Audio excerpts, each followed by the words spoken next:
Tonight's Bible's verse, Isaiah 6 and 8. This one, it's been made popular recently in a movie. And I heard the voice of the Lord saying, "Whom shall I send, and whom will go for us?"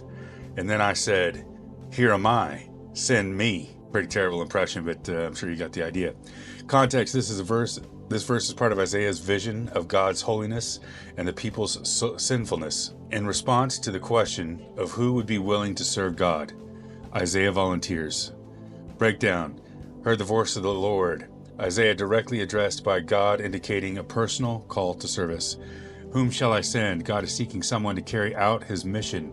Here am I, send me. Isaiah responds affirmatively, offering himself to God's service. Practical application. Be responsive to God's call. When God calls you to serve, be willing to respond affirmatively. Offer yourself to God's service.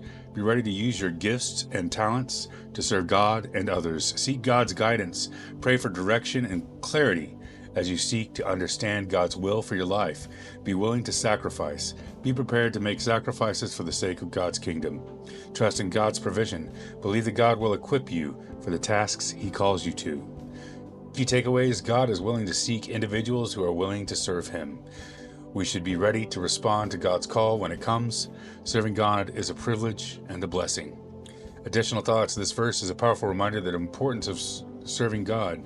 It encourages us to offer ourselves to God's service, no matter what the cost. So all of these verses that I'm talking about are on the coin. This one's down here at the bottom. Right beside, I got standing in the gap right here, which is reference to Ezekiel, and then right beside Ezekiel, I got Isaiah 6:8.